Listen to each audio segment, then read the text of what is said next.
All right, let's check out what's been trending in the show and moving the needle, starting in the Queen City, where the Brew Crew took 5 of 6 from the Reds over their last 6 games. They're now 8-2 in the season series and now hold a 2-game lead in the NL Central. So here's what closer Devin Williams had to say following the win. Yeah, absolutely. They were ahead of us, so, they had a target on their back. And we came in here with that mindset that we wanted to take all these, and we did, So now the shoe will be on the other foot. Now they're going to be chasing us, so it'll be a good race down the stretch. Well, I think you heard it there, Ariel Epstein. It's going to be a great race down the stretch. A lot of confidence and poise there from the closer for the Brew Crew. In your opinion, how we been sleeping on Milwaukee? We're sleeping on Milwaukee. They are still minus 250 to win this division. Wow. Heavy favorites.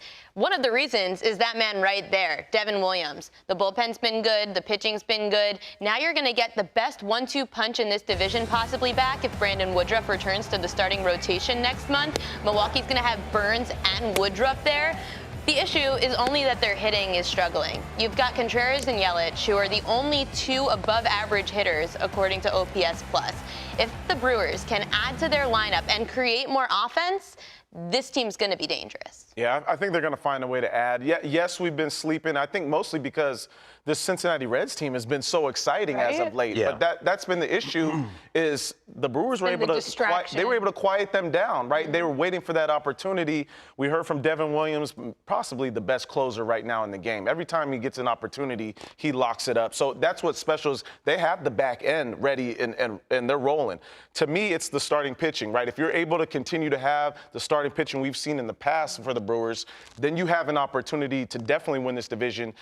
If we can see Yelich continue to take that step forward, right? He's getting back to where what we've seen MVP caliber before, 850 OPS. Same thing with Contreras is doing his thing. But if we can see Yelich take another step forward, you're talking about disrupting the whole Central and taking it to a whole nother level. The Reds don't have the pitching. And the one thing with the Reds is they actually had decent pitching this past weekend, and it's shown to be a little bit better. But for me is they don't have the experience, right? This is still a young team that hasn't gone a whole 162 and shown how good they can be throughout the course of the season. The Brewers have done it before, and I think that experience comes into play this second half. Yeah, Cliff, they experienced those flashes, but we were talking about 5 of 6 and 3 of those 5 wins. They shut out the Reds, so it's not just the pitching, it's their offense. Big-time guys show up. But we always go against the health factor. So when you talk about health, you now understand that things can derail you from being great. Mm-hmm. So when you look at Yelich, what we've been dealing with, the back. Everything is the back, right? I saw him in April. He said, I'm good. And it wasn't about playing. It wasn't about putting the bat to the baseball. He said, I feel good. I don't come to I don't go to the field and go in the training room. I don't come to the yard and do all this extra stuff. I'm just ready to play. And now, to y'all point, that's what you have back. So everybody else can breathe a little bit, and they feeling better. So the offense might not be great. It might not be the best. But you got Yelich hitting big bombs in certain situations. You got guys doing little things. They just feel good about themselves, and they actually come out of the break. You beat the Reds like you do.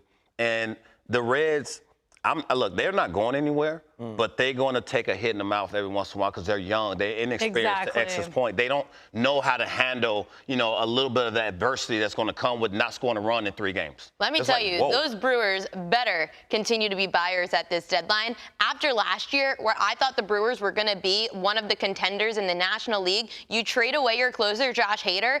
At that point, the team was deflated. You just traded away one of the best pieces of your bullpen.